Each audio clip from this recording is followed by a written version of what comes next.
ತಂದೆ ತಾಯಿಗೂ ಗೌರವ ಕೊಡಲ್ಲ, ಇಲ್ಲಿವರೆಗೂ ನಮ್ಮ ಧರ್ಮಕ್ಕೆ ಸ್ವಯಂ ನಮ್ಮವರೇ ಇಲ್ಲಿವರೆಗೂ ಗೌರವ ಕೊಡಲ್ಲ, ಅಲ್ಲಿವರೆಗೂ ಈ ಥರ ಆಗ್ತಕ್ಕಂಥದ್ದು ಸಾಧ್ಯ. ಕಲಿಗಾಲ ಅಂದರೆ ಇರೋದಕ್ಕೆ ಮನುಷ್ಯನಿಗೆ ಒಂದು ಕಾರಣ ಬೇಕು ಅಂತ ಹೇಳಿದ್ರೆ ಯಾವತ್ತು ಕಲಿಗಾಲದಲ್ಲಿ ತಂದೆ ತಾಯಿಯನ್ನು ಮರಿತಾರೆ ಅವತ್ತು ಸಂಸ್ಕಾರ ಮಾಡ್ತಾರೆ. ಯಾವತ್ತು ತಂದೆ ತಾಯಿಯ ಗೌರವ ಇಟ್ಟಿರ್ತಾರೆ ಅವಾಗ ತಂದೆ ತಾಯಿ ಹೇಳ್ಕೊಡ್ತಾ ಹೋಗ್ತಾರೆ.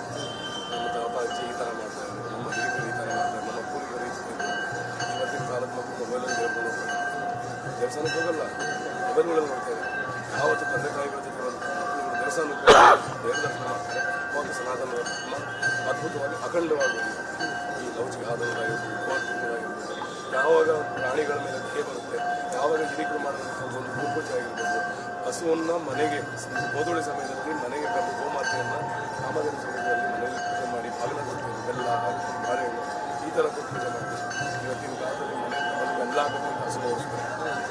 ನಮ್ಮವರೇ ನಮ್ಮ ಕನ್ನಡದಲ್ಲಿ ಅಲ್ಲಿವರೆಗೂ ಅರಿಯಲ್ಲ, ಅಲ್ಲಿವರೆಗೂ ಸನಾತನ ಧರ್ಮ ಸ್ವಲ್ಪ ಕಷ್ಟ. ಆದರೆ ಸನಾತನ ಧರ್ಮಕ್ಕೆ ಯಾವುದೇ ಒಂದು ಸಣ್ಣ ಗುರುಗಳೇ, ನಾವು ಈ ಹಿಂದೆ ನಾಗಧರ್ಮಿಗಳ ಬಗ್ಗೆ ಕೇಳಿದ್ದೀವಿ. ಸನಾತನ ಧರ್ಮಕ್ಕೆ ಇಂಥದ್ದೊಂದು ಏನಾದರೂ ಬಾಹ್ಯ ಶಕ್ತಿಗಳಿಂದ ಕೆಡಕಾಗತ್ತೆ ಅಂತ ಹೇಳಿದಾಗ ನಾಗ ಸಾಧುಗಳ ಆ ಒಂದು ಶಕ್ತಿ ಹೆಂಗಾಗಬಹುದು, ಅದೊಂದು ಏನಾಗ್ಬೋದು, ಮಹಾಕುಂಭದಿಂದ ಅದೊಂದು ಸಂದೇಶ ಏನು ರವಾನೆ ಆಗ್ಬೋದು? ಸನಾತನ ಧರ್ಮಕ್ಕೆ ಏನಾದರೂ ಬೀಳುತ್ತೆ ಅಂತ ಹೇಳಿದ್ರೆ ಕಾವೇ ಕಿತ್ತಾಕ್ಬೋದು. ಕಾವು ಬೇಕಲ್ಲ, ಕಾವು ಮುರಿದು ತಲೆ ಮೇಲೆ ಬೀಳಬೇಕು. ಆ ಥರ ಒಂದು ಶಕ್ತಿಗಳನ್ನು ದೀಕ್ಷೆ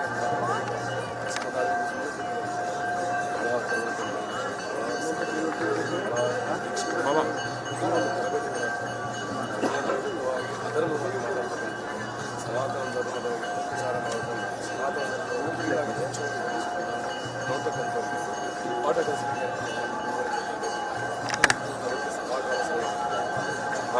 ಸನಾತನ ಎಲ್ಲಿ ಯಾವುದೇ ಕ್ಷಣದಲ್ಲಿ ಬಾಂಗ್ಲಾದೇಶದಂತಹ ದೇಶಗಳಲ್ಲಿ ಇವತ್ತು ಅಲ್ಪಸಂಖ್ಯಾತ ಹಿಂದೂಗಳನ್ನು ಅಲ್ಲಿಂದ ಓಡಿಸುವಂತ ಪ್ರಯತ್ನಗಳು ಅಥವಾ ಅಲ್ಲಿದ್ದಂಥ ಕೃಷ್ಣ ಭಕ್ತರ ಮೇಲೆ ಕೇಸುಗಳನ್ನು ಜಡಿಯುವಂತ ಪ್ರಯತ್ನಗಳಾಗ್ತಾ ಇದೆ. ಇದನ್ನೆಲ್ಲ ತಾವೊಬ್ರು ನಾಗಸಾಧುವಾಗಿ ಅಥವಾ ಈ ಸನಾತನದ ಮುಖವಾಣಿಗಳಾಗಿ ತಾವು ಹೇಗೆ ನೋಡ್ತಾ ಇದ್ದೀರಿ ಸರ್? ಇದನ್ನು ನಾವು ಖಂಡಿಸ್ತಾ ಇದ್ದೀವಿ. ಗುರುಗಳಿಂದ ಆದೇಶವನ್ನು ಕಾಯ್ತಾ ಇದ್ದೇವೆ. ಕುಂಭ ಆದಮೇಲೆ ಆದೇಶ ನಡೆಯುತ್ತೆ. ಒಂದು ಗುರುಗಳಿಂದ ಒಂದು ಆದೇಶ ಅಂತ ಬರುತ್ತೆ. ಎಲ್ಲ ಗುರುಮೂರ್ತಿಗಳಿಂದ ಒಟ್ಟು 13 ಅಖಾಡಗಳ ಗುರುಮೂರ್ತಿಗಳಿಂದ ಇದರ ಬಗ್ಗೆ ಮಾತುಕತೆ ನಡೀತಿದೆ. ಅದ್ರ ಬಗ್ಗೆ ಅಕಸ್ಮಾತಾಗಿ ಏನಾದರೂ ಗುರುಗಳಿಂದ ಆದೇಶ ಬಂತು ಅಂದರೆ ಸದಾಕಾಲ ಸನ್ನದ್ಧರಾಗಿರ್ತೀವಿ. ಏನೊಂದು ಹಿಂದೂಗಳ ಮೇಲೆ ಆಕ್ರಮಣ ನಡೀತಾ ಇರ್ಬೋದು, ಹಿಂದೂ ಗುರುಮೂರ್ತಿಗಳ ಮೇಲೆ ಏನೊಂದು ದೌರ್ಜನ್ಯಗಳಾಗ್ತಿರ್ಬೋದು, ಜೈಲುಗಳಿಗೆ ಆಗ್ತಿರುವಂಥದ್ದಾಗಿರ್ಬೋದು, ದೇವಸ್ಥಾನಗಳು ಧ್ವಂಸ ಆಗ್ತಿರುವಂಥದ್ದಾಗಿರ್ಬೋದು. ಒಮ್ಮೆ ಏನಾದರೂ ತಿರುಗಿ ನಾವೇನಾದರೂ ನೋಡಿದ್ವಿ ಅಂತೇಳಿ ಒಮ್ಮೆ ಏನಾದರೂ ಗುರುಗಳಿಂದ ಒಂದು ಸಾರಿ ಏನಾದರೂ ಚಲೋ ಅಂತ ಹೇಳಿದ್ರೆ ಮುಗೀತು ಕತೆ. ಬರೀ ನಿಮ್ಮ ಈ ನಾಗಸಾಧುಗಳ ಬದುಕು ಯಾವುದಕ್ಕೋಸ್ಕರ ಮುಡಿಪು? ದೇವರಿಗೋಸ್ಕರ, ಧರ್ಮಕ್ಕೋಸ್ಕರ, ಅಥವಾ ಸರ್ವಸ್ವ ಮೋಕ್ಷಕ್ಕೋಸ್ಕರ? ಹೇಗೆ ಗುರುಗಳೇ? ಪ್ರಥಮ ಬಂದು ಗುರುಗಳಿಗೋಸ್ಕರ. ನಮಗೇನೊಂದು ದೀಕ್ಷೆ ಕೊಡ್ತಾರೆ, ಅವರೇ ನಮಗೆ ತಂದೆ ತಾಯಿ ಆಗಿರ್ತಾರೆ. ಇದರಲ್ಲಿ ಅವರಿಗೋಸ್ಕರವಾಗಿ ನಮ್ಮ ಸರ್ವ ಸಾಧನೆಯನ್ನು ಸಮರ್ಪಣೆ ಮಾಡಿಟ್ಟಿರ್ತೇವೆ. ನಂತರವಾಗಿ ಗುರುಗಳಿಂದ ಯಾವ ರೀತಿಯ ಆದೇಶಗಳಾಗ್ತವೆ, ಗುರುಗಳಿಂದ ಯಾವ ರೀತಿಯಾದಂಥ ಒಂದು ಇದು ಬರುತ್ತೆ, ಅದರ ಮೇಲೆ ನಾವು ನಮ್ಮ ಶಕ್ತಿಗಳನ್ನು ಬೇರೆ ಪ್ರತಿಯೊಬ್ಬರಿಗೂ ಸಹ ಇದು ಮಾಡ್ತಾ ಹೋಗ್ತೀವಿ. ಸನಾತನ ಸುಳ್ಳು ಅಂತೇಳಿ ಹೇಳುವವರಿಗೆ ತಾವೇನು ಹೇಳ್ತೀರಿ ಈ ಮೂಲಕ ಗುರುಗಳೇ? ಸುಳ್ಳು ಅಂದವನೇ ಸುಳ್ಳು, ಸನಾತನ ಸುಳ್ಳು ಅಂದವನೇ ದೊಡ್ಡ ಸುಳ್ಳ. ಅವನು ಸನಾತನದಲ್ಲಿ ಹುಟ್ಟಿರಲ್ಲ, ಅದಕ್ಕೆ ಸುಳ್ಳು ಅಂತಿದ್ದಾನೆ. ಸನಾತನ ಧರ್ಮದಲ್ಲಿ ಹುಟ್ಟಿದ್ದಾನೆ ಅನ್ನೋದಾದರೆ ಆ ಧರ್ಮದ ಬಗ್ಗೆ ಮಾತಾಡಲಿಕ್ಕೆ ಅವನಿಗೆ ಅರ್ಹತೆ ಇದ್ದು ಮಾತಾಡಬೇಕಾಗತ್ತೆ. ಸನಾತನ ಅನ್ನೋದಕ್ಕೆ ಅವನು ಸನಾತನಿ ಆಗಿದ್ರೆ ಮಾತ್ರ ಅವನು ಸತ್ಯ ಅಂತ ಒಪ್ಕೋತಾನೆ.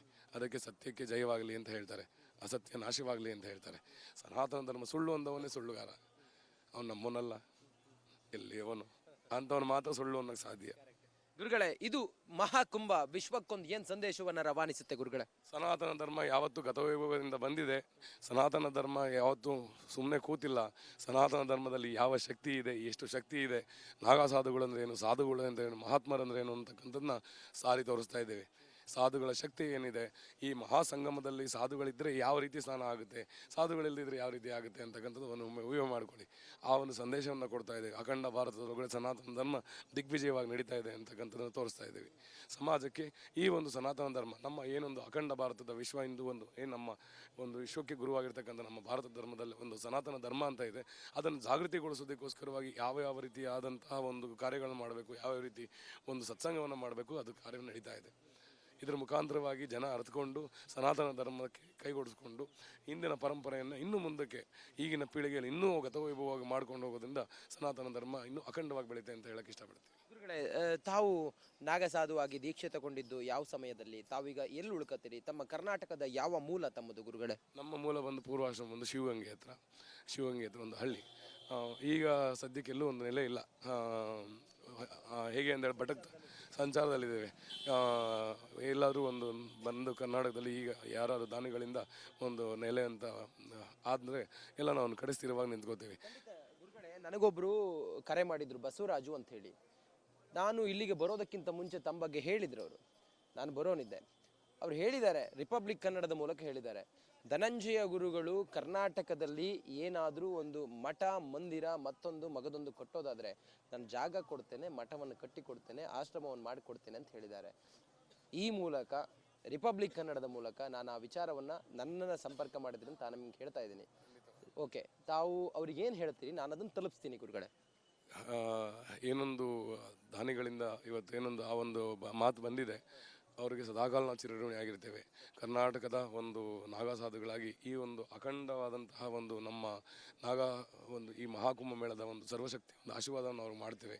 ಸದಾಕಾಲ ನಮ್ಮ ಒಂದು ಸನಾತನ ಧರ್ಮಕ್ಕೆ ಯಾವುದೇ ಒಂದು ರೀತಿಯಲ್ಲೂ ಸಹ ಪ್ರತಿಯೊಂದು ರೀತಿಯಲ್ಲೂ ಸಹ ಸನ್ನದ್ಧರಾಗಿರ್ತೇವೆ. ಅವ್ರಿಗೆ ನಮ್ಮ ಒಂದು ತುಂಬುರಿದ ಒಂದು ಆಶೀರ್ವಾದವನ್ನು ಮಾಡ್ತೇವೆ. ಹಾಗೆ ದಿಗ್ವಿಜಯ ನ್ಯೂಸ್ ಏನೊಂದು ನಿಮ್ಮ ರಿಪಬ್ಲಿಕ್ ಕನ್ನಡ ಏನಿದೆ, ಈ ಒಂದು ಕನ್ನಡ ಮಾಧ್ಯಮಕ್ಕೂ ಸಹ ನಾವು ತುಂಬುರಿದ ಧನ್ಯವಾದಗಳನ್ನ ಅರ್ಪಿಸ್ತೇವೆ. ಮತ್ತು ಸಕಲ ರಿಪಬ್ಲಿಕ್ ಕನ್ನಡದ ಒಂದು ಸಕಲ ಸಿಬ್ಬಂದಿ ವರ್ಗ ಇದ್ರೇ ಚಾನಲ್ ನಡೆಯೋದು. ಎಲ್ಲರಿಗೂ ಸಹ ಈ ಮಹಾಕುಂಭ ಮೇಳದ ನಾಗಸಾಧುಗಳು ಸಂತಗಳ ಒಂದು ಆಶೀರ್ವಾದವನ್ನು ತುಂಬುರಿದಿಂದ ನಾವು ನೀಡ್ತಾ ಇದ್ದೇವೆ. ನೋಡಿ, ಇದು ರಿಪಬ್ಲಿಕ್ ಕನ್ನಡದ ಮೂಲಕ ಧನಂಜಯ ಗಿರಿ ಬಾಬಾ ಅವರನ್ನ, ನಾಗಸಾಧು ಅವರನ್ನ ನಾವು ಮಾತಾಡಿಸಿದ್ವಿ. ನಾವು ಇಲ್ಲಿಗೆ ಬರೋದಕ್ಕಿಂತ ಮುಂಚೆ ನಮ್ಮನ್ನ ಸಂಪರ್ಕ ಮಾಡಿದಂಥ ಅವರ ಭಕ್ತರೊಬ್ಬರು ಹಿಂಗೆ ಹೇಳಿದ್ದಾರೆ, ಅದನ್ನು ತಲುಪಿಸಿದ್ದೀವಿ. ಈಗ ಆ ಭಕ್ತರನ್ನ ಇವರ ಸನ್ನಿಧಾನಕ್ಕೆ ಅಥವಾ ಇವರ ಜೊತೆಯಾಗಿ ಅವ್ರನ್ನ ಭೇಟಿ ಮಾಡಿ ಮುಂದೆ ಕರ್ನಾಟಕದಲ್ಲಿ ಇಂಥದ್ದೊಂದು ಸನಾತನ ವಿಚಾರದ ಅದನ್ನು ಒಂದು ವೈಚಾರಿಕತೆಯನ್ನು ಪಸರಿಸುವಂಥ ಪ್ರಯತ್ನವನ್ನು ಖಂಡಿತವಾಗ್ಲೂ ಕೂಡ ರಿಪಬ್ಲಿಕ್ ಕನ್ನಡ ಮಾಡುತ್ತೆ ಅನ್ನೋದು ನಾವು ಈ ಪ್ರಯಾಗ್ರಾಜ್ನ ಮಹಾಕುಂಭಮೇಳದಲ್ಲಿದ್ದು ನಾವು ಹೇಳ್ತಿರುವಂಥ ಮಾತು. ರಿಪಬ್ಲಿಕ್ ಕನ್ನಡ ಸುಮಾರು 23 ದಿನದಿಂದ ಈ ಮಹಾಕುಂಭಮೇಳದ ಪ್ರತಿಯೊಂದು ಹಂತವಾಗಿಯೂ ಕೂಡ ಕನ್ನಡಿಗರಿಗೆ ಇದರ ವಿಚಾರವನ್ನು ತಿಳಿಸುವಂಥ ಪ್ರಯತ್ನ ಮಾಡ್ತಾ ಇದೆ.